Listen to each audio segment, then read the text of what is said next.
ఆరాధించాం. అనేక ప్రార్థనాంశాల కొరకు ప్రార్థన చేశాం.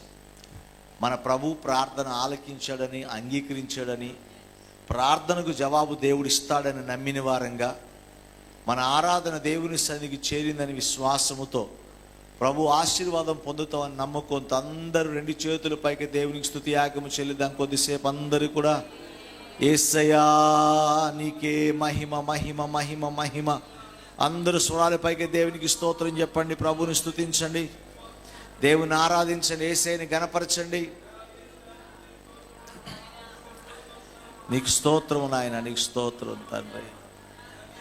దేవా మీకు వందనాలు నాయన, నీకు స్తోత్రాలయ్యా. మా పరమ తండ్రి మహోన్నతుడా మీకు వందనాలు. ఈ సమయంలో నాయన నీ సన్నిధికి వచ్చి ప్రార్థన చేస్తున్నాం. దేవా ఇంతవరకు నీ సన్నిధిలో పాటలు పాడి నిన్ను స్తుతించి అనేక అంశాల కొరకు ప్రార్థన చేశాం. ప్రభువా నువ్వు ప్రార్థన ఆలకించు దేవుడు, కేవలం ఆలకించు దేవుడు మాత్రమే కాదు ప్రభువా, ప్రార్థనకు జవాబిచ్చే దేవుడు తండ్రి. మా పక్షంగా కార్యాలు చేసే దేవుడు. ఈ రాత్రి నీ సంఘంగా చేరి నీ సిలువను ధ్యానిస్తుండగా, మా జీవితపు పరమార్థాన్ని మా జ్ఞాపకం చేస్తుండగా, నీ ప్రేమను తలపోసుకుని మిమ్మల్ని స్తుతిస్తుండగా తండ్రి మా మధ్య మీరుండండి. నీ కార్యాలు మా మధ్య జరిగించండి. పరిశుద్ధాత్మతో మమ్మల్ని నింపండి. నీ వాక్యం వినుచుండగా వినగల మనస్సు, గ్రహించగల శక్తిని దయచేయండి. నీ వాక్యం మాట్లాడుచుండగా నీ ఆత్మతో అభిషేకించండి. నీ సన్నిధి మాతో ఉంచి మమ్మల్ని బలపరచమని యేసు నామములో కూడి వచ్చిన ప్రతివారు నీ ఆత్మ చేత నింపబడి, నీ వాక్కు చేత పోషించబడి, నీ దీవెన చేత పొందబడి ప్రభువా ఈ స్థలం నుంచి వెళ్ళటానికి సహాయం చేయండి. దేవా నీ సన్నిధి మాతో ఉంచి మమ్మల్ని బలపరచమని యేసు నామమును అడుగుచున్నాము తండ్రి, ఆమేన్. దేవునికి స్తోత్రం కలుగునుగా. హల్లెలూయా. దయచేసి కూర్చుందాం అందరూ దేవుని సన్నిధిలో. ఈ రాత్రి మరి యొక్క పర్యాయం ఆయన సముఖములో చేరిన మనందరం కూడా సర్వోన్నతుని యేసయ్య యొక్క నామం ఘనపరచబడినట్లుగా, కొనియాడబడినట్లుగా, కీర్తించబడినట్లుగా దినము వెంబడి దినము మనం ప్రభు సన్నిధికి వచ్చి దేవుని వాక్యాన్ని ధ్యానిస్తున్నాం. మొన్న రోజు ఉపవాసం ఉంటే ఏమవుతుంది? రోజు తిండి లేకపోతే నీరసం వస్తుంది, అవునా? అంతేనా? మరి రోజు తింటే బలం రావాలి కదా. దేవుని సన్నిధిలో రోజు దేవుని వాక్యం వింటున్నప్పుడు మనకు రావాల్సిన బలం ఏంటి? ఆత్మ సంబంధమైన బలం మనకి రావాలి. శరీర బలం అంటే దాన్ని కొలవచ్చు, మరి ఆత్మ బలాన్ని ఎలా కొలుస్తాం? మన ఆత్మ బలపడిందంటే అది ఎలా తెలుస్తుందో తెలుసా? మనలో ప్రార్థన కొరకైన ఆశ పెరుగుతుంది, వాక్యం కొరకైన ఆకలి పెరుగుతుంది, ప్రభు కార్యాల కొరకైన శ్రద్ధ అపేక్ష మనలో వర్ధిల్లుతుంది. అన్నిటికీ మించి పాపమును అసహించుకొని దేవునికి దగ్గరగా ఉండటానికి మన మనసు ఉవ్విళ్ళూరుతుంది. చెడ్డ తలంపులు, చెడ్డ ఆలోచనలకు దూరమై ప్రభువుకి దగ్గరై ప్రభు కొరకు నేనేం చేయాలని తపన మనలో పెరగటమే మనలో ఆత్మీయ బలం పొందామనటానికి రుజువులు. కనుక నువ్వు ఆత్మీయంగా బలపడడం ఎవడో నీకు చెప్పక్కర్లా, ఆత్మీయంగా నువ్వు వృద్ధి పొందని ఎవడు చెప్పక్కర్లా. మనం ఆత్మీయంగా బలపడ్డామా, వృద్ధి చెందామా, బలహీనమయ్యామనేది మన ఆశల మీద, మన ఆసక్తి మీద ఆధారపడి ఉంటుంది. నువ్వు ప్రార్థన చేసే ఆసక్తి, వాక్యాన్ని చదివి దాన్ని వినే ఆసక్తి, దేవుని పని చేయాలనే తపన, పరిశుద్ధంగా జీవించాలనే కోరిక, దేవుని సన్నిధిలో గడపాలనే తృష్ణ మనలో పెరుగుతుందంటే మనం ఆత్మీయంగా బలపడుతున్నామని అర్థం. మన ఆత్మ బలపరచబడుతున్న అర్థం. మళ్ళా ప్రార్థనకి వెళ్ళాలా, ఇవాళ కూడా ప్రార్థన చేయాలా, అమ్మో ప్రార్థన చేయకపోతే చచ్చిపోతామేమో, ప్రార్థన చేయకపోతే తిండి రాదేమో అనుకొని ఇలాంటి పనికిమాలిన ఆలోచనలతో ప్రార్థన చేసి దేవుని సన్నిధికి వస్తే ఆత్మలో బలహీనపడ్డామని అర్థం. కనుక ఇప్పుడు చెప్పండి, ఆత్మలో బలపడిన వాళ్ళు స్తోత్రం చెప్పండి. అయితే బలవంతులు కనపడతారు, బలహీనులు కనపడతారు, అవునా? చెప్పండి. Face is the index of mind. బొగ్గలు లోపలికి వెళ్ళిపోయి, కళ్ళు లోపలికి వెళ్ళిపోయిన బలవంతుడు అంటారు. ఎవడు అంటాడు? అవునా? ఎవరు అనరు. అంటే బలవంతుడు ఎవరో, బలహీనుడు ఎవరో బయటికి కూడా కనిపిస్తారు. అంటే మన ఆత్మలో బలపడితే అది మనకు తెలుస్తుంది. మనం ఆత్మలో బలపడ్డామో బలహీనంగా ఉన్నామో సమాజానికి కూడా తెలుస్తుంది. మన ఆత్మీయులమో కాదో సమాజానికి తెలుస్తుంది, మనలో ఆత్మబలం ఉందో లేదో సమాజానికి తెలుస్తుంది. కనుక మనలో ఆత్మ బలాన్ని పెంపొందించుకునే వారిగా మనం ఉండాలి. కనుక ఈ కూడికల్లో కూడిన మనందరం కూడా ఈ కూడికలు అయిపోయే లోపు మనం ఎలా ప్రారంభించాం అలా ఉండకూడదు. మనలో ఒక నూతన బలం రావాలి. ప్రభు కొరకు ప్రభు దగ్గర నుంచి ఏదైనా పొందుకున్నాననే తృప్తి రావాలి. ప్రభు కొరకు నేనేదైనా చేయాలనే సమర్పణ రావాలి. ప్రభు దగ్గర ఉపయోగపడే పాత్రననేటటువంటి నిశ్చయత మనకి రావాలి. లేకపోతే ఎందుకండి రోజు ఆటో డబ్బులు దండగా, అంతే కదా? లేకపోతే దానివల్ల ఏ ప్రయోజనం లేదు. మనం వేరే చోట ఈ సమయాన్ని గడపచ్చు. చాలా మంది టీవీలకు అతుక్కుపోయి చూస్తున్నారు క్రికెట్ మ్యాచ్, అవునా? అందులో డబ్బులు పోగొట్టుకున్నారు కొంతమంది. ఆడెవడు ఆడుతారు, ఆడ డబ్బులు సంపాదిస్తారు, ఆడి చూసి ఇడు పోగొట్టుకున్నాడు అంటే అర్థం కాదు. కొంతమందికి అదో పిచ్చి నానా విధాలట. అదొక రకమైన పిచ్చి. కనుక వాళ్ళు చాలామంది బెట్టింగ్లకి చాలామంది బానిసలు అయిపోతున్నారు. ఆట వినోదం అవ్వాలి తప్ప అది మన నాశనం చేయకూడదు. అలాగే భక్తి మనకి ఆత్మకు ప్రయోజనం కావాలి తప్ప కాలక్షేపం కాకూడదు. సో బెట్టింగ్ చేయట్లేదు అన్నాం అనుకోండి, ఇక్కడ బలపడిపోతే వాళ్ళు మీరు ఒకటే. కాలక్షేపం చేయడానికి ఇక్కడ మనం రాలా. ఐపీఎల్లో లేకపోతే క్రికెట్ మ్యాచ్, ఫుట్బాల్ మ్యాచ్ చూస్తున్నాం అనుకోండి, దాని అర్థం ఏంటి? కాలక్షేపం చేస్తున్నాం మనం, అవునా? మనం ఆడుతున్నామా? మనం ఆడట్లా, ఆడేవాళ్ళని చూస్తున్నాం, కాలక్షేపం చేస్తున్నాం. భక్తిలో బలపడిపోతే మనం కూడా కాలక్షేపం చేస్తాం అన్నమాట. ఇక్కడికి వచ్చి మందిరాన్ని చూసి వెళ్ళటం అంతే. కనుక దేవుని సందులో కాలక్షేపం కోసం భక్తి కాదు, కానీ మన ఆత్మీయ వృద్ధి కొరకు మన భక్తి చెయ్యాలి. దేవునికి స్తోత్రం కలుగునుగా. హల్లెలూయా. కనుక మనలో పాపపు కోరికలు చావాలి, చెడ్డ తలంపులు మనలో చావాలి. దేవుని కొరకు దృష్టి మనలో ఒక మార్పు రావాలి. ప్రజలు మనల్ని చూసిన వారందరూ కూడా వీళ్ళు ఆత్మీయులు, మంచివాళ్ళు అనే సాక్ష్యం కావాలి. మన ఇంటికి వచ్చుచూ పోవచ్చున్న వాడు నిజముగా దైవజనుడు. కొర్నేలు గురించి పరలోకమే మాట్లాడుతుంది. కొర్నేలు అనే భక్తిపరుడు ఒకడు ఉన్నాడు కదా. కనుక దేవుని సన్నిధి సాక్ష్యం ఇవ్వాలి, సమాజం కూడా మన గురించి సాక్ష్యం ఇవ్వాలి. ఆత్మీయుల యొక్క రూపం మారుతుంది, ఆత్మీయుల యొక్క భాష మారుతుంది, ఆత్మీయుల యొక్క నడవడిక మారుతుంది, ఆత్మీయుల యొక్క కోరికలు మారుతాయి, ఆత్మీయుల యొక్క స్వభావం కూడా మారుతుంది. వారు ఎంతసేపు పైనున్న వాటి మీద దృష్టి నిలుపుతారు, భూ సంబంధమైన వాటి మీద వారి దృష్టి నిలుపరు. కనుక మనం అలాంటి ఆత్మీయతలోకి వెళ్ళటానికి మనం సిద్ధపడదాం. హెబ్రీ పత్రిక, పరిశుద్ధ బైబిల్ గ్రంథం నుంచి అపోస్తలుడైన అయిన పౌలు భక్తుడు హెబ్రీ సంఘానికి రాసిన పత్రికను మీ ముందు ఉంచుకోండి. ఈ హెబ్రీ పత్రికను మనం చూస్తే అపోస్తలుడైన పౌలు భక్తుడు హెబ్రీ సంఘానికి ఈ వాక్యాలను రాస్తూ ప్రాముఖ్యంగా మొదటి అధ్యాయంలో యేసు ప్రభు అందరికంటే శ్రేష్ఠుడు అని ప్రారంభిస్తాడు. యేసు ప్రభు ఎలాంటి వాడు అంటే, ఆయన దేవదూతల కంటే, ఆయన రాజుల కంటే, అందరికి దేవతల కంటే ఆయన గొప్పవాడు. హీఈస్ అ సుప్రీం గాడ్ అనేది తెలియజేస్తూ ప్రారంభిస్తాడు. ప్రారంభించినటువంటి పౌలు భక్తుడు ఆ సర్వోన్నతుల దేవుడు ఎందుకు అయ్యాడో తెలియచేస్తాడు. ఎందుకయ్యాడు ఆ సర్వోన్నతుల దేవుడు అంటే, ఈ మానవాళి అందరి కొరకు ప్రాణం పెట్టినవాడు, అమూల్యమైన రక్తమును చిందించినవాడు. కనుక రెండు విషయాలు, దేవుడు సర్వోన్నతుడు, he supreme over everyone, he supreme over the angels, over the creation, over everybody. అన్నిటి మీద కూడా దేవుడు సర్వశక్తిమంతుడు, సర్వజ్ఞుడు అని చెప్తున్నాడు. ఎందుకు దేవుడు అందరికంటే సర్వోన్నతుడయ్యాడంటే, ఎవరూ చూపలేని ప్రేమ యేసు ప్రభు సిలువలో మన కొరకు చూపించాడు. ఒక ప్రధాన యాజకుడిగా, మనకు మధ్యవర్తిగా దేవునితో మనపక్షంగా విజ్ఞాపన చేసి ప్రార్థన చేశాడు. కనుక ఆయన శ్రేష్టమైనటువంటి ప్రధాన యాజకుడు, శ్రేష్టమైనటువంటి దేవుడని చెప్తున్నాడు. అయితే ఈ పత్రికను ముగించటానికి ముందు ప్రతి అధ్యాయంలో కూడా పౌలు భక్తుడు దేవుడు ఎంత గొప్పవాడో చెప్పాడు, ఆయన ఎందుకు గొప్పవాడో చెప్పాడు. కనుక గొప్పవాడైన దేవుడు మన కొరకు తగ్గించుకొని మన కొరకు ఇంత గొప్ప కార్యాలు చేసిన మనం ఏం చేయాలో కూడా చెప్పాడు. కనుక దేవుడు ఏం చేశాడు, దేవుడు ఎంత గొప్పడో తెలుసుకున్నాం చాలా సంవత్సరాల నుంచి. అంత గొప్ప దేవుడు మనకు చేస్తే మనం ఏం చేయాలో కూడా తెలుసుకోవాలి కదా.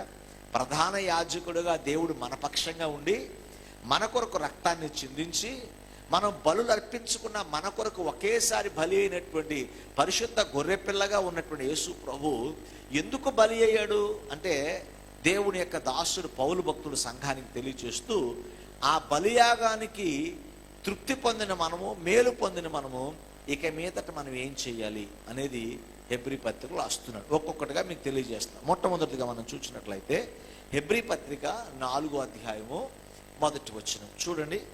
ఆయనకి విశ్రాంతిలో ప్రవేశించమనే వాగ్దానం ఇంకా నిలిచి ఉండగా మీలో ఎవడైనను ఒకవేళ ఆ వాగ్దానం పొందకుండా తప్పిపోనని భయము కలిగి ఉందము. Let us fear the lord.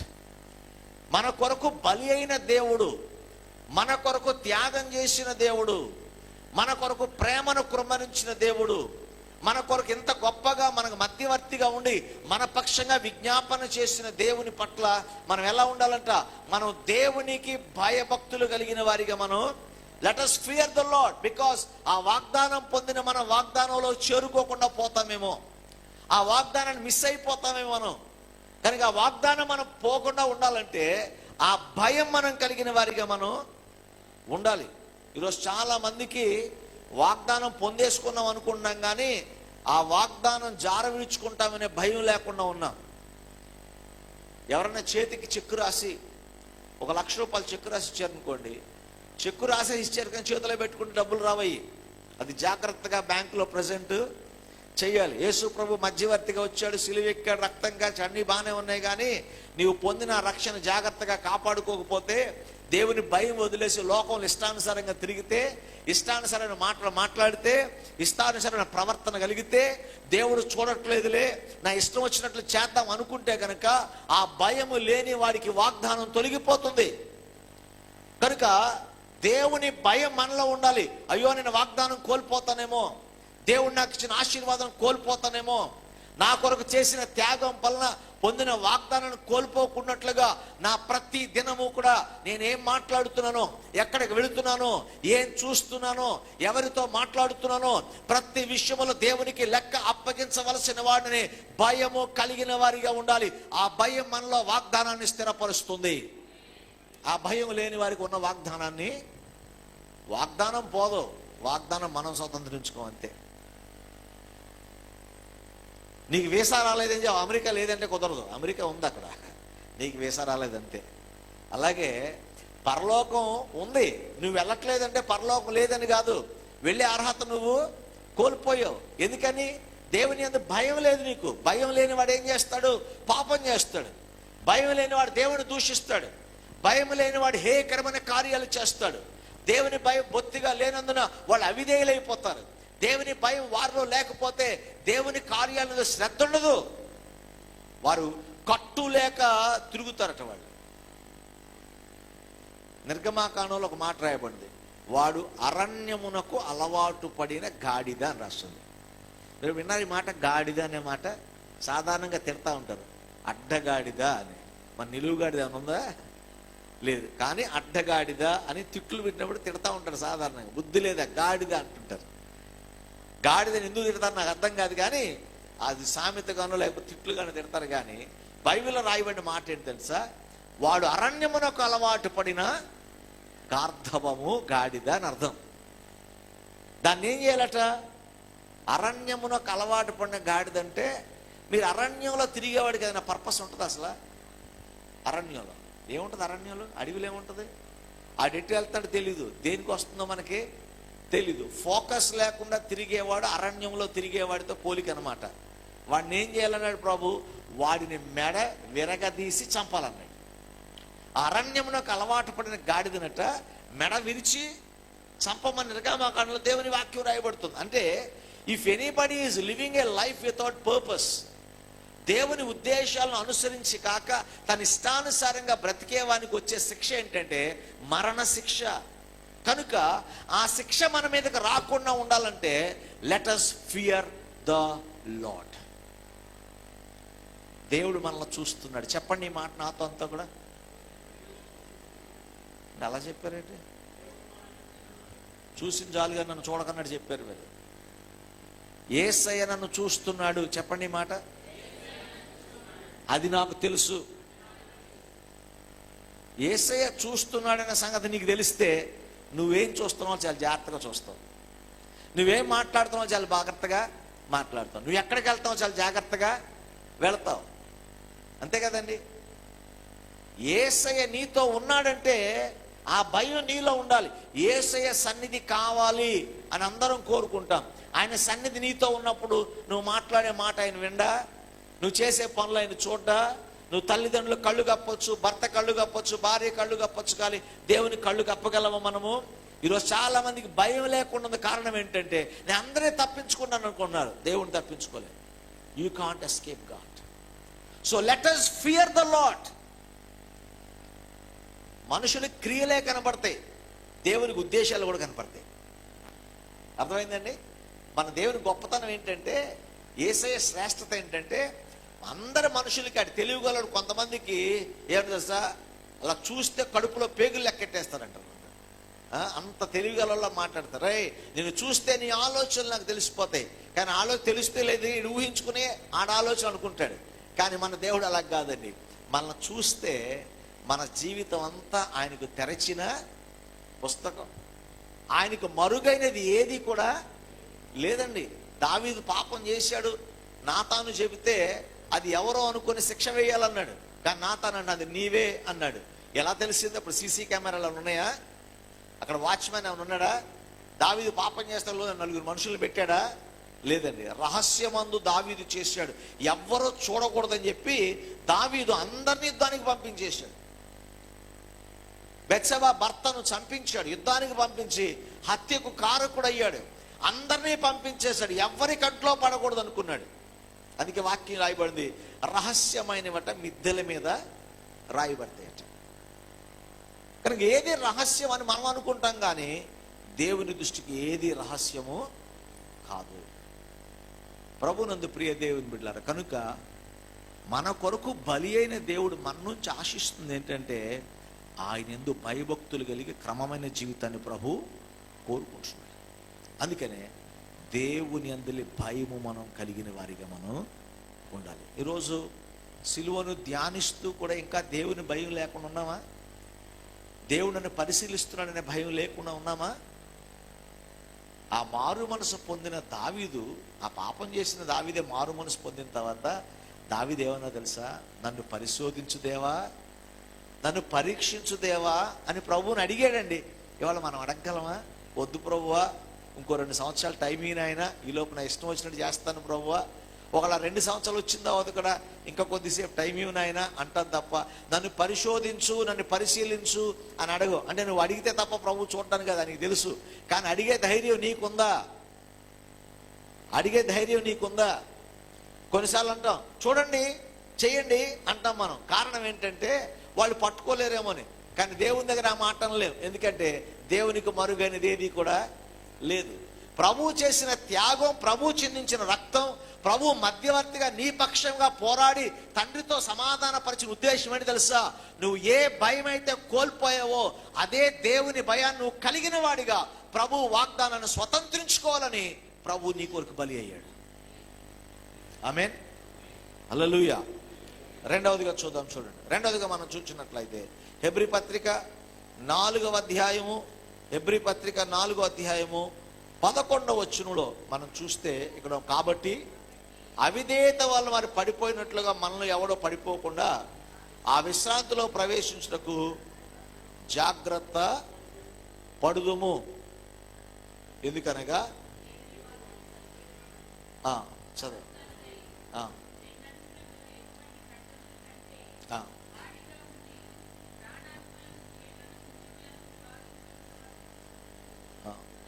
క్షమించాలి. హెబ్రీ పత్రిక 6వ అధ్యాయం 1వ వచనం, కాబట్టి నిర్జీవ క్రియలను విడిచి మారు మనసు పొందుటయు దేవుని యందలి విశ్వాసమును బాప్తిస్మమును గూర్చిన బోధయు, హస్త నిక్షేపణను, మృతుల పునరుద్ధానమును, నిత్యమైన తీర్పునను పునాది మరలా వేయక క్రీస్తును గూర్చిన మూలోపదేశములను మాని సంపూర్ణమౌటకు సాగిపోదము. దేవునికి స్తోత్రం చెల్లిద్దాం అందరం. హల్లెలూయా. The reason and the purpose of God's sacrifice is that we will grow in maturity. ఫలించడం కాదు, ఫలింపులో నుంచి మెట్టెక్కవాలి. ఏంటది? పరిపక్వత. చెప్పండి, ఏంటి మాట? పరిపక్వత. మీరు ఎప్పుడైనా జామ చెట్టు చూసారా? అదేం పైనండి, ఆకులు మిగల్చుకొని తినేస్తున్నాం కదా. జామ చెట్టు చూసాం కదా. ఫలించడం అంటే ఏంటి? చెట్టుకు కాయలు కాయటం. కాసిన వెంటనే కోసుకొని తిన్నాం అనుకోండి, బలహీనమైన వాడితో 2 పళ్ళు బయటకు వచ్చేస్తాయి జాంకాయతో పాటు. ఎందుకని? అది గట్టిగా ఉంటుంది. అది గట్టిగా ఉన్నప్పుడు తినడానికి రుచిగా ఉంటుందా? ఉండదు. మరి పండే కాదు, పండే రుచిగా ఉండాలి కదా. జామకాయ చాలా మంచిగా ఉంటుంది, చాలా తీయగా ఉంటుంది అని మనం చాలా కథలు చెప్తూ ఉంటాం కదా. కానీ అది అప్పుడే కాసిన కాయ తీసుకొని నోట్లో పెట్టుకుంటే పళ్ళు విరుగుతాయి, రుచి ఉండదు. ఎందుకంటే అది ఫలించిన దాని పక్వానికి మాత్రం అది రాలేదు. మామిడికాయల సీజన్ కదా ఇప్పుడు. మామిడికాయ కాయగానే కోసుకొని తినేద్దాం అనుకోండి, గొంతంతా దురద పెడుతుంది. దానికి ఒక టైం ఉంటుంది. ఆ పరిపక్వతలోకి వచ్చినప్పుడు అది కోసుకొని తింటే అది మధురంగా మారుతుంది. విశ్వాసి కూడా రక్షణ పొందటం అంటే ఫలించటం అని అర్థం. కానీ రక్షణ పొందిన ప్రతి వాడు కూడా అతని జీవితం ఆశీర్వాదకరంగా, దేవుని నామానికి మహిమకరంగా, అనేకులకు దీవెనకరంగా ఉండాలంటే వాడు పరిపూర్ణుడిగా మారాలి, పరిపక్వతలోనికి మారాలి. నా చిన్నప్పుడు ఒక అడ్వర్టైజ్మెంట్ వచ్చేది, ఇప్పుడు వస్తుందో లేదో నాకు తెలియదు కానీ, రేమండ్స్ సిన్స్ 1924 కంప్లీట్ మ్యాన్ అని వచ్చింది. అంటే అది వేసుకుంటే కంప్లీట్ మ్యాన్ అంట. కంప్లీట్ మ్యాన్ లేదు లేదు కానీ జోబులో మాత్రం మనీ కంప్లీట్ కదా, చాలా ఖరీదు. ఏ కంప్లీట్ మ్యాన్ అంటే ఆ వస్త్రం వేసుకుంటే కానీ పరిపూర్ణుడు కాడు అని వాడి యొక్క భావన. మరి విశ్వాసిగా ఉన్న మనము, మనకు పరిపూర్ణత రావాలంటే ఏం చేయాలి? మనలో పరిపక్వత వచ్చిందని ఎలా చెప్తాము? జామకాయలు కొనే ప్రతి వాడు కూడా ఒక కాయ కొంటాడు కానీ 10 కాయలు చూస్తాడు. ఎందుకని వాడి నోటికి ఏది రిచ్గా ఉంటుందో, ఏది వాడి టేస్ట్కి అనుగుణంగా ఉంటుందో ఎత్తుక్కుంటాడు వాడు. ప్రభు కూడా తన ఆధ్యాత్మిక ఉద్యానవనములో ఆయన ఏం చేసి చూస్తున్నప్పుడు ఆయనకు ఉపయోగపడే ఫలాలను ఆయన వెతుకుతూ ఉంటాడు దేవుడు. దేవునికి స్తోత్రం కలుగునగా. హల్లెలూయా. పరమగీతాల్లో ఆ వర్ణనంతా కూడా చాలా చక్కగా వివరిస్తాడు. తన ప్రియుడు ఉద్యానవనమునకు ఆయన వేం చేస్తున్నాడు. ఏం చేస్తాడు? వచ్చి ఆయన కావలసినటువంటి పక్వతలోకి వచ్చిన ఫలాలను ఆయన చూస్తాడు. అంటే ఫలించాము కానీ పరిపక్వతలోనికి రాలా. పరిపక్వతలోకి వచ్చేవాడు ఎవడంటే, ఇంకా ఎప్పుడు గుడికి రండి, ప్రార్థన చేయండి, వాక్యం చెప్పండి, అమ్మ మీరు క్రమంగా రండి, మీరు రావట్లేదు ఏంటండి, ఇలా అడిగించుకునేవాడు పరిపూర్ణతలోకి, పరిపక్వతలోకి వచ్చిన వాడు కాదు. అమ్మ ఇవాళ ప్రార్థన చేశారా, ఇవాళ బైబిల్ చదివారా, ప్రార్థన చేసుకోండి, ఇలా ఇంకా మూలపాఠముల దగ్గర ఉండే ప్రతి వాడు కూడా పరిపక్వతలోకి వచ్చిన వాడు కాదు. వీడు పరిపక్వతలోకి వచ్చిన వాడు ఎవడంటే, దేవుడు ఏం చేశాడో గ్రహించిన వాడు, దేవుడు చేసిన పనికి తానేం చేయాలో ఎరిగినవాడు, దాని ప్రకారం నడుచుకునేవాడే పరిపూర్ణుడు, పరిపక్వతలోకి వచ్చినవాడు. రక్షణ యొక్క సారాంశాన్ని గుర్తించిన వాడు, రక్షణ యొక్క సారాన్ని గ్రహించిన వాడు, దానికి అనుగుణంగా బ్రతికేవాడు పరిపూర్ణుడు. ఈరోజు చాలా సంఘాల్లో ఫలించే వాళ్ళు ఉన్నారు కానీ పరిపూర్ణులు లేరండి. అందుకని కాయ పిందె దశలో ఉన్నప్పుడే రాలిపోతాయి కొన్ని చెట్లు, కొన్ని కాయలు. చూడండి, ప్రతి పిందె కూడా పెద్ద కాయగా మారిపోతే ఆ రైతుకు మామూలు ఆనందం ఉండదు. కానీ 100 పిందెలు వస్తే చెట్టుకి ఆ చిన్న దశలో ఉన్నప్పుడే చాలా పళ్ళు రాలిపోతూ ఉంటాయి. అవి పరిపక్వతలో రాచేంత ఓపిక దానికి లేదు, దానికి బలం సరిపోలా. ఈరోజు మనం ఆ పరిపూర్ణంగా మనం ఉండాలంటే, ఆ పరిపూర్ణతలో రావటానికి కావలసిన ఆధ్యాత్మిక బలం మనలోనికి రావాలి. తగిన రీతిలో ప్రార్థన చేయాలి, ఉపవాసం ఉండాలి.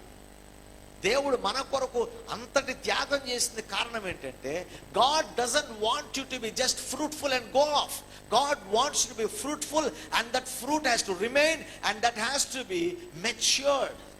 అది పరిపూర్ణతలోనికి రావాలి, అది పరిపక్వతలోనికి అది రావాలి. ఉందా పరిపూర్ణత? ఉందా పరిపూర్ణ అవగాహన ఉందా?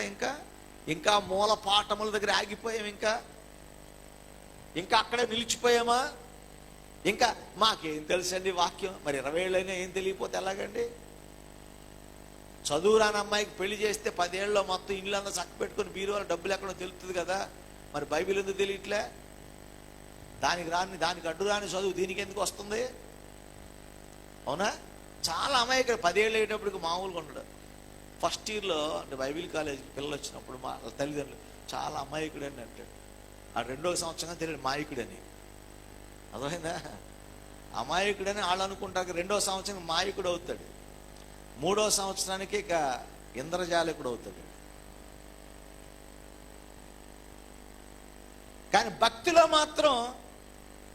మాత్రం రోజు రోజుకి దిగజారిపోతున్నాం.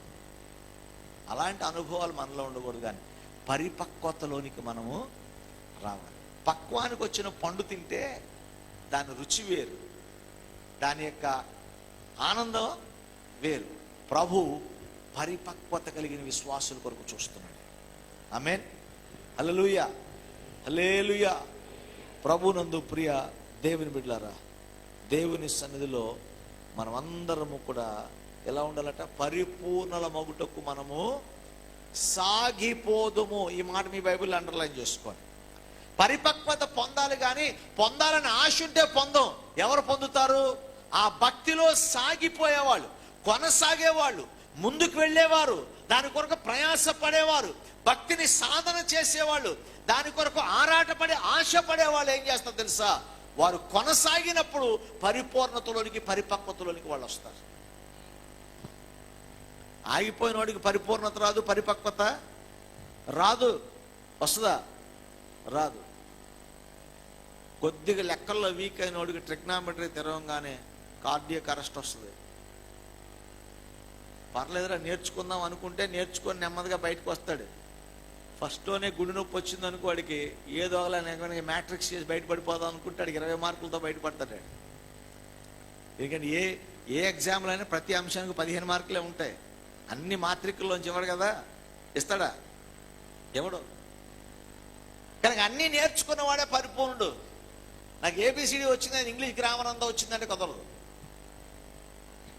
నువ్వు అది పరిపూర్ణతకు రావాలంటే కొనసాగేవాడిగా నీవు ఉండాలి. అందుకే క్రిస్మస్కి ఒకసారి, గుడ్ ఫ్రైడేకి ఒకసారి వస్తే పరిపూర్ణం కావు. భక్తిలో కొనసాగాలి. దేవునికి స్తోత్రం చెప్పండి. పరిపూర్ణ మొగుటకు సాగిపోవాలి అంటే సాగే ప్రతివాడు, కొనసాగే ప్రతివానికి ఆలోచన కూడా దేని కొరకు ఉండాలి? పరిపూర్ణం అవ్వాలనే తాపత్రయం కలిగిన వారిగా మందిరములో భక్తిలో కొనసాగాలి. వాడు మాత్రమే పరిపూర్ణతలోకి వస్తాడు, సంపూర్ణతలోకి వస్తాడు వాడు. ఆమేన్. లేకపోతే వాడు రాడు. ఎంతకాలం మనం అసంపూర్ణంగా ఉంటాం, ఎంతకాలం నిరుపయోగంగా ఉంటాం, ఎంతకాలం మనం అపరిపక్వతతో ఉంటాం, ఎంతకాలం ఇంకా అవిశ్వాసంతో బ్రతుకుతాం, ఇంకా ఎంతకాలం భక్తిహీనతను మూట కట్టుకుంటాం. ఇందుకైనా ప్రభు నీ కొరకు బలి అయింది, ఇందుకొరకైనా మధ్యవర్తిగా నీ కొరకు అంతా విజ్ఞాపన చేసింది. అందుకైనా తండ్రి చేయి విడిచినా సరే నిన్ను విడవక కాపాడి నీ కొరకు విజ్ఞాపన చేసింది. అందుకేనా నువ్వు ఇంకా పరిపూర్ణుడు కాకుండా ఉండటం కోసమా. నీ పరిపూర్ణతలోనికి రాకుండా అడ్డుగా ఉన్న ప్రతి రాళ్లను, కంచెను తీసివేసి నువ్వు పరిపూర్ణతలోకి వచ్చినట్లుగా కావలసిన ఆధ్యాత్మిక శక్తిని అనుగ్రహించడం కోసం యేసు తన అమూల్యమైన రక్తాన్ని మన కొరకు చిందించాడు. ఇంకా పరిపూర్ణుడు కాకపోతే మరొకసారి సిలువ వేయాల ప్రభువుని, మరొకసారి రక్తం చిందించాలా? ఆయన చిందించిన రక్తానికి విలువ ఏది?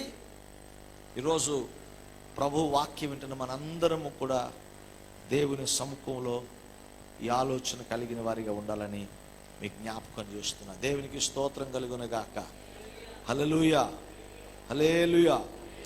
చూడండి, హెబ్రీ పత్రిక 10వ అధ్యాయం, హెబ్రీ పత్రిక 10వ అధ్యాయము 22 మనస్సాక్షి కల్మషము తోచకున్నట్లు ప్రోక్షింపబడిన హృదయము గలవారమును నిర్మలమైన ఉదకముతో స్నానము చేసిన శరీరముల గలవారమైండి విశ్వాస విషయంలో సంపూర్ణ నిశ్చయత కలిగి యథార్థమైన హృదయముతో మన దేవుని సన్నిధానమునకు చేరుదుము. వాగ్దానము చేసిన వాడు నమ్మదగిన వాడు కనుక మన నిరీక్షణ విషయమై మనం ఒప్పుకున్నది నిశ్చలముగా పట్టుకొందుము. దేవునికి స్తోత్రం కలుగును గాక. హల్లెలూయా. 24వ వచనం కూడా చదివేస్తాను. కొందరు మానుకున్న చుట్లు సమాజముగా కూడుకున్న మానక ఒక్కరినొకడు హెచ్చరించుచు ఆ దినము సమీపించుట మీరు చూచిన కొలది మరి ఎక్కువగా అలాగూ చేయుచు ప్రేమను చూపుటయు సత్కార్యము చేయటను ఒకరినొకడు పురికొల్పవలని ఆలోచితము. దేవునికి స్తోత్రం. ఈ చదివిన 3 వచనాల్లో 3 విషయాలు ఉన్నాయి. నేను ఎన్ని చెప్పాను? నేను ఇప్పుడు దేవుని సన్నిధిలో హెబ్రీ పత్రికలో పౌలు చెప్పిన మాటల యొక్క తాత్పర్యం ఏంటి? క్రీస్తు బలియాగం యొక్క ఉద్దేశం ఏంటంటే మనలో దేవుని భయమును పెంపొందించుకోవాలి. రెండవది, మనలో ఆత్మీయ పరిపక్వత, మనకి పరిపూర్ణతలోనికి మనం రావటం కోసం భక్తిలో మనం కొనసాగాలి. ఆమేన్. మూడవదిగా మనం చూసినట్లయితే we must draw closer to God. దేవునికి మనం సమీపించాలి. స్తోత్రం చెప్పండి అందరూ. హల్లెలూయా. వాక్యం రాయబడిన మాట ఏంటంటే నేను ఉన్నంత సమీపముగా మరి ఎవ్వరును లేరు. ఆ మాట అన్నాడు. కానీ మనం ఏమనాలి? నేను ఉన్నంత దూరంగా ఎవరు లేరు. ఈ కుండీకి నాకు ఒక 3 అడుగులు తేడా ఉంది. ఆ కుండీ దగ్గరే ఉంది నాకు, అక్కడే ఉంది. కానీ నేను ఇంకొక 2 అడుగులు దూరం వెళ్తే కుండీ జరిగినట్ట, నేను జరిగినట్ట? మన వల్ల కుండీ జరిగినట్ట? మీరు మామూలు కుండీలు కాదు, మనం జరిగినట్టు. దేవుడు అక్కడే ఉన్నాడు. దేవుడు సమీపంగా, మనమే దేవుడిని వదిలేసి వెళ్ళిపోతున్నాడు. చూడండి, చిన్నపిల్లల్ని పార్క్ ఎప్పుడైనా వెళ్ళండి సరదాగా, పిల్లలు పట్టుకొని నడిపిస్తుంటే ఏ తల్లిదండ్రులైనా చూడండి, చేయి పట్టుకుని నడిపిస్తుంటే పిల్లోడు ఇదిలించుకుంటాకే ప్రయత్నం చేస్తాడు తప్ప ఆడు మనల్ని పట్టుకునేవాడు. ఆడికి అవసరమైనప్పుడే పట్టుకుంటాడు తప్ప మనం పట్టుకొని జాగ్రత్త పడినా ఆడు మాత్రం పట్టుకోటగాడు ఒప్పుకోడు. ఎందుకంటే వాడు స్వతంత్రంగా వెళ్ళిపోవాలని కోరుకుంటూ ఉంటాడు వాడు. అందుకని వాడు చెయ్యి వదిలించుకుంటూ ఉంటాడు వాడు. మనం పట్టుకుంటే మనకు దగ్గరగా ఉండాలి, మనం పట్టుకుంటాం. కానీ ఆడు మనకు దూరం వెళ్ళిపోవాలనుకుంటాడు. అవునా? యేసు ప్రభు చెప్పినటువంటి ఉపమానం కూడా, వాళ్ళకి 100 గొర్రెలు ఉన్నాయి, ఒక గొర్రె వెళ్ళిపోయింది. ఎందుకు వెళ్ళిపోయింది ఎప్పుడు ఆలోచించారు? ఎప్పుడైనా ఆలోచించారా? ఆ గొర్రెలకి ఎప్పుడు ఆకలేసిందా? పోనీ పస్తులు ఉన్నాయి ఆకలేసిందని? గొర్రెల కాపరిగా ప్రభు ఉన్నప్పుడు ఆయన పోషిస్తున్నాడు, సంరక్షిస్తున్నాడు. కాపరి ఆ మందకు ముందుగా నడుస్తున్నాడు. అన్నీ బాగానే ఉన్నాయి. మరి ఎందుకు వెళ్ళిపోయింది అంటది? ఎందుకు వెళ్ళిపోయింది? దూరపు కొండలు నునుపు. అందుకే అక్కడికి వెళ్ళి సెల్ఫీ తీసుకుందాం అనుకుంది. అందుకే అక్కడి నుంచి కింద పడింది. అది మనకు అర్థమయ్యే భాషలో చెప్తున్నా. మేక సెల్ఫీ తీసుకోవడం ఏంటంటే మనమే ఆ మేకలం కదా. అందుకే మనకి ఎక్కడున్న ఆనందం, మనకి ఎక్కడికో వెళ్ళాలి మనం. అక్కడి నుంచి పడ్డాక కానీ తెలియదు మన ప్లేస్ కాదని. చక్కగా మంచి పోషణ ఉంది, మంచి భద్రత ఉంది. కాపరి కాపుదల్లో ఉన్నావు, ఆయన నీ ముందు నడుస్తున్నాడు. ఏ ప్రమాదం వచ్చినా నీ కొరకు ఆయన పోరాడుతున్నాడు. అన్నీ చేస్తూ ఉంటే నీవు ఆయనకి సమీపంగా, అమ్మో నేను కాపరి వెనకాల ఉండాలి, కాపరికి దగ్గర ఉండాలి, కాపరి స్వరం వినాలని ఆరాటపడి కాపరి వైపు నీ దృష్టి లేదు. కాపరి పెట్టిన మేత తింటున్నావు, కాపరి యొక్క కాపుదల పొందుతున్నావు, కాపరి యొక్క భద్రతలో ఉన్నావు. చూపు మాత్రం ఎక్కడో ఉంది. ఇవాళ విశ్వాసులు, దేవుని పిల్లలైన వాళ్ళం కూడా అదే. యేసు ప్రభు దీవెన కావాలి, యేసు ప్రభు గృహాధిపతి, యేసు ప్రభు ఆత్మనివ్వాలి, యేసు ప్రభు భద్రత ఇవ్వాలి, అన్నీ ఇవ్వాలి. కానీ మన చూపు మాత్రం ఎక్కడుంటుంది? లోకంలోనే ఉంటుంది మన చూపు. ఏదో దొరుకుద్దని వెళ్ళింది, ఆఖరికి చుట్టుబాటు చూశాక ఒక్క గొర్రె కనపడలా. ఒక 10 నిమిషాలకు ఒక నక్క కనపడింది, ఒక 10 నిమిషాల సింహం గాండ్రింపు కనపడింది. అప్పుడు తెలిసింది ఆ మంద యొక్క విలువ ఏంటో. అప్పుడు తెలిసింది కాపరి యొక్క విలువ ఏంటో. ఈరోజు చాలా మంది దేవునికి దూరం అయిపోతున్నాం. దేవునికి దూరం అయిపోతున్నావు. దేవునికి దగ్గరగా ఉండాలి. నిన్ను ప్రేమించిన దేవుడు నిన్ను పిలుస్తూ నీ చేయి పట్టుకుంటే నువ్వు విదిలించుకుని వెళ్ళిపోతే దేవునికి దగ్గరగా ఉంటున్నావా, దేవునికి దూరం అవుతున్నావా? దేవుడు దూరం అవ్వకూడదనే మనం దగ్గర అవ్వాలనే అడ్డులన్నీ తీసేసాడు. సంవత్సరానికి ఒక్కసారి ప్రధాన యాజకుడు మాత్రమే అతి పరిశుద్ధ స్థలంలోనికి వెళ్ళేవాడు. అవునా? మరి మిగిలిన వాళ్ళంతా ఏంటి? బయట మిగిలినంత తెర మీద చూడండి, బయట చూడటమే, ఎవరు లోపలికి వచ్చే పని లేదు. కానీ ఇప్పుడు ఏం చేశాడు ప్రభు? యేసు ప్రభు ఈ లోకంలోకి వచ్చి ఆయనే ప్రధాన యాజకుడిగా మన కొరకు బలి అయితే తెర నడిమికి చిరగగా ఇప్పుడు అందరము కూడా అతి పరిశుద్ధ స్థలం వైపు చూసే కృప దేవుడు మనకి ఇచ్చాడు. ఇప్పుడు అబ్బా తండ్రి అని పిలిచే కృప దేవుడు ఇచ్చాడు. నువ్వు అడిగిన ప్రతిసారి ఆయన చేయి పట్టుకునే కృప దేవుడు మనకి ఇచ్చాడు. నేను ఉన్నంత సమీపంగా ఎవరు లేరని చెప్పిన వాగ్దానం సిలువలో నెరవేర్చి నువ్వు ఎప్పుడు ప్రభువా అర్ధరాత్రి అయినా అపరాత్రి అయినా ఏ స్థితిలో, వ్యాధిలో, బాధలో, ఏ స్థితిలో ఉన్నా ముందు నీకు తోడుగా ఉన్నది ఎవరు తెలుసా? యేసయ్య నీలో ఉన్నాడు, నీతో ఉన్నాడు. ప్రభు నీకు దగ్గరగా ఉన్న దేవుడిని విడిచిపెట్టి నువ్వు తిరుగుతున్నావు కనుక let us come close to God, let us come draw near to God, let us fear God, let us grow in maturity. ప్రభునందు ప్రియ దేవుని బిడ్డలారా, దేవునికి సమీపంగా మనం ఉండాలి. పరిశుద్ధాత్మ అడుగుతున్న ప్రశ్న ఏంటి తెలుసా? How far are you from God? దేవునికి ఎంత దూరంలో ఉన్నావు? ఎంత దూరంలో ఉన్నావు? చిన్నప్పుడు ఒక ఆట ఆడేవాడు, గుర్తుందా మీకు? ఎంతెంత దూరం, ఎప్పుడు వచ్చేది అది, ఎంతెంత దూరం, చాలా చాలా దూరం అనేవాడు తప్ప అక్కడే ఉండేవాళ్ళు అందరూ. అంటే ఆ గేమ్కి ఒక డెస్టినీ లేదు.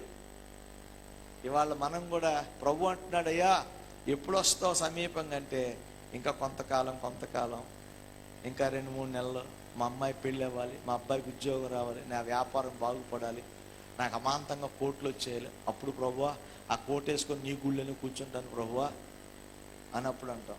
కానీ ప్రభు అంటాడు, మీరు నా యొద్దకు రండి, అప్పుడు నేను మీ యొద్దకు వస్తాను. First you come close to God, then you no need to look at any other things. ఎందుకంటే వెన్ యూ దేవుని దగ్గరికి మనం వచ్చినప్పుడు, ఆయన సమీపించినప్పుడు నువ్వు కావలసినవన్నీ ప్రభువులోనే మనకుంటాయి.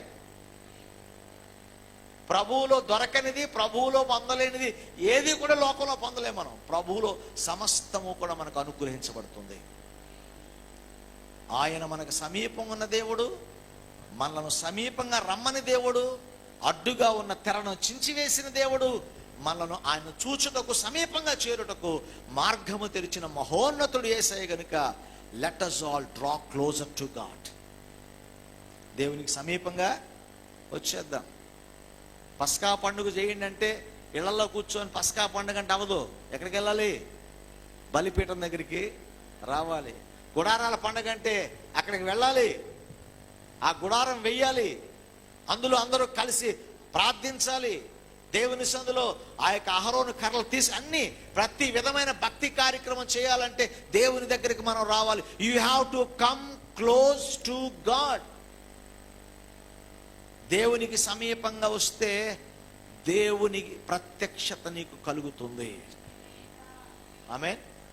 ఆయన చూడగలుగుతావు, ఆయన స్వరం వినగలుగుతావు, ఆయన మహిమను పొందుకుంటావు. దేవునికి మహిమ కలుగును గాక.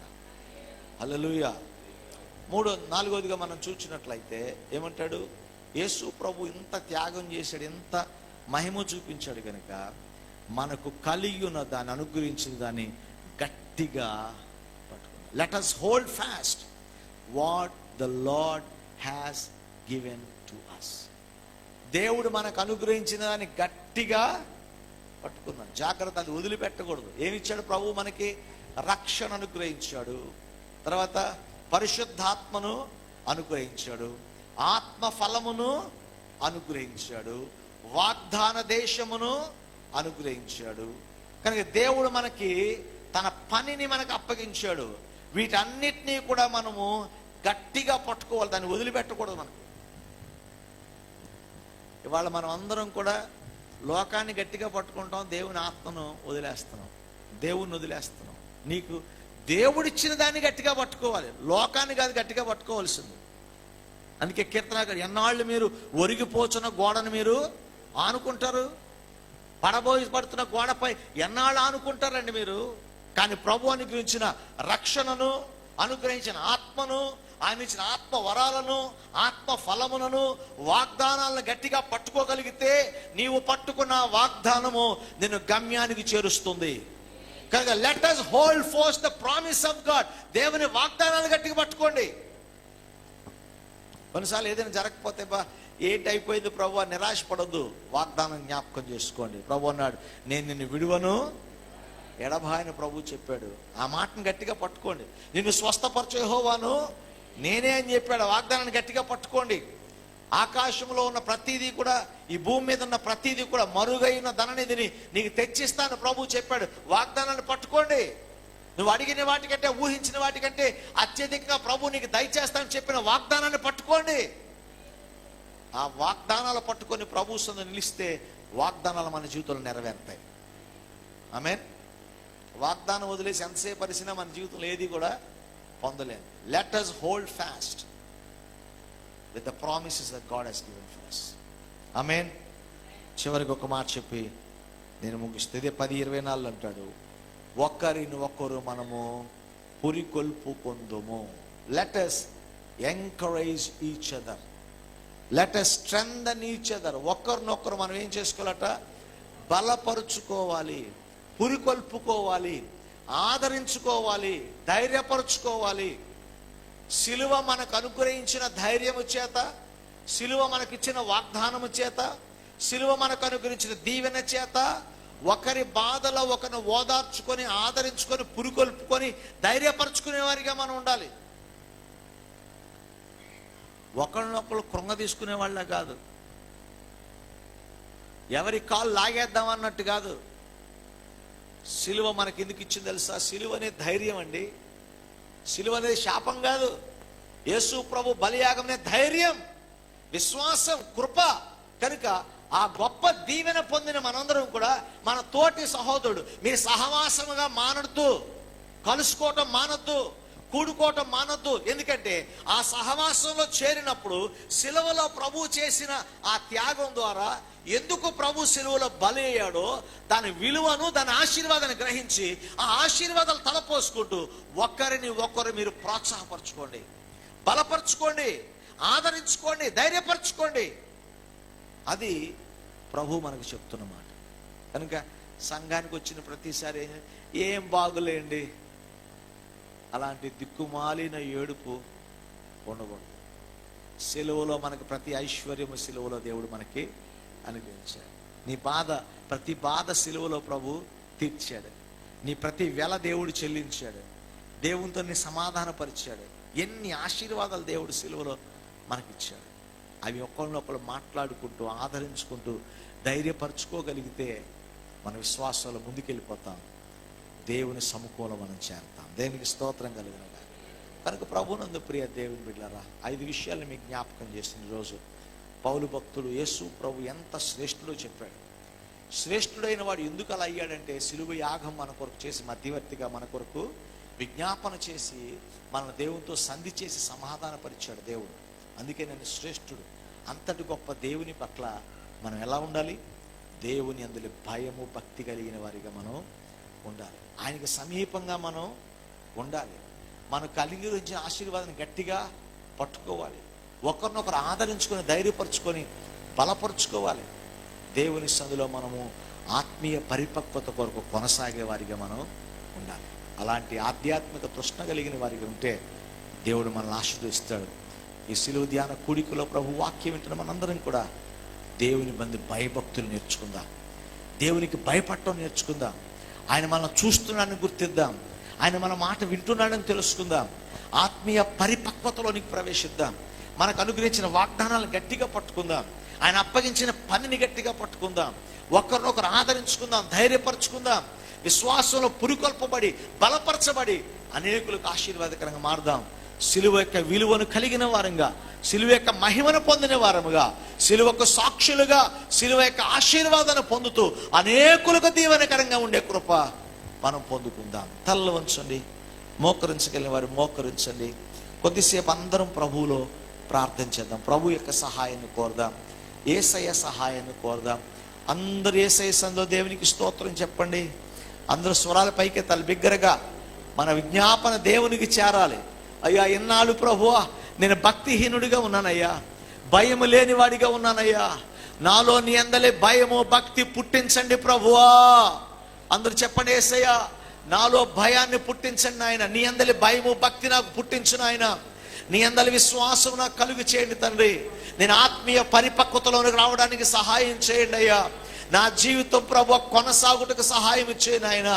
ఒకరినొకరు మేము ఆదరించుకొని ధైర్యపరచుకొని పురికొల్పుకోవడానికి ప్రభువా నీ కృప మాకు దయచేయండి ఆయన. మీరు మాకు అనుగ్రహించే రక్షణను, భక్తిని, ఆత్మీయతను, ఆత్మను ప్రభు గట్టిగా పట్టుకొని మేము ముందుకు సాగుటకు సహాయం చేయండి ప్రభువా. అందరూ ఎలుగెత్తి బిగ్గరగా దేవునికి స్తోత్రం చెప్పండి. అందరూ ప్రభువును స్తుతించండి, యేసయ్యని ఘనపరచండి, యేసయ్య నామాన్ని మహిమపరచండి. యేసయ్యా నీకే మహిమ మహిమ మహిమ మహిమ. అందరూ స్వరాలు పైకెత్తాలి. యేసు ప్రభువా ఈ సిలువను ధ్యానిస్తున్న మన జీవితాల్లో ప్రభువా నీ అందరి భయభక్తులు నాకు నేర్పించండి నాయన. నా పాపాలని క్షమించు ప్రభువా.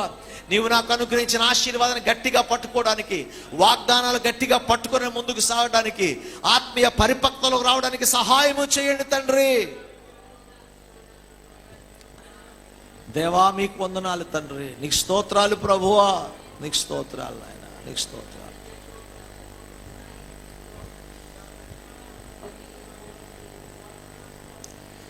యేసయ్యా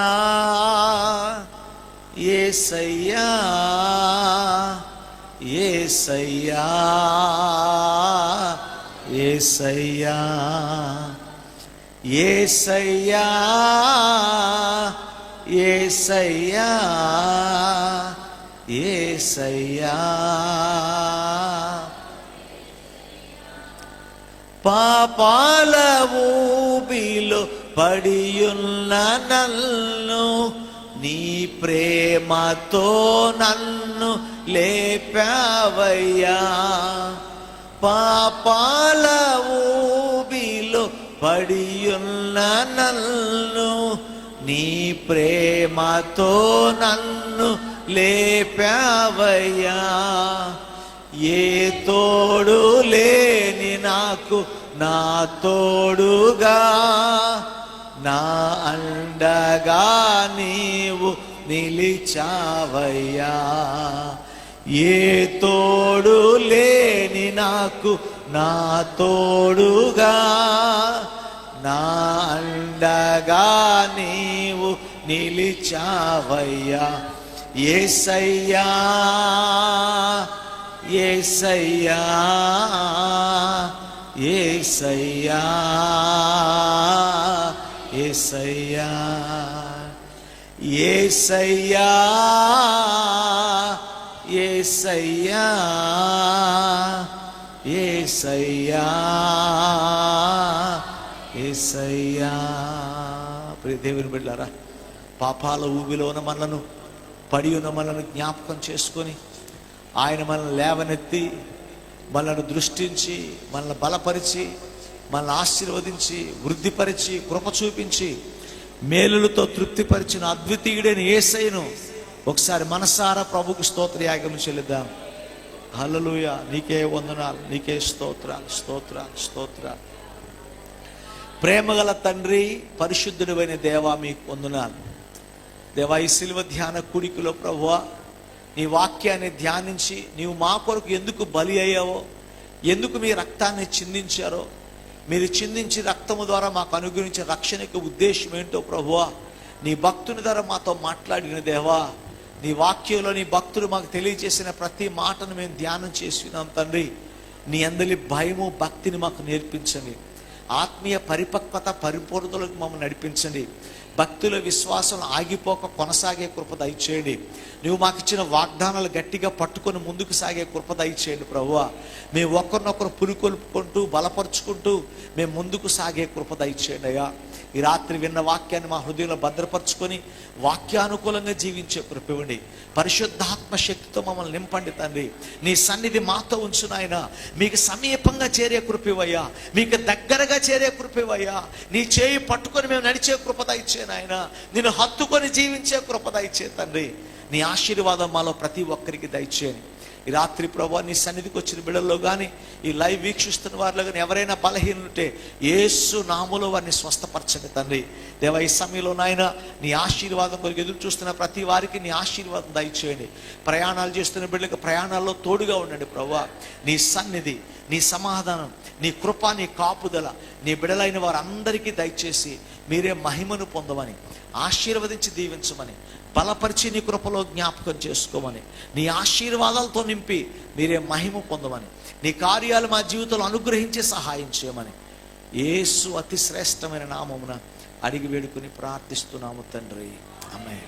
మన పరమ తండ్రి అయిన దేవుని ప్రేమ, కుమారుడైన క్రీస్తు కృప, పరిశుద్ధాత్మ దేవుని యొక్క అన్యోన్య సహవాసము, సమాధానము కూడిన మనకును ఆయన నామును ప్రేమిస్తున్న సకల పరిశుద్ధులందరికీ ఇప్పుడు ఎల్లప్పుడూ సదాతుడే నడిపించునుగాక.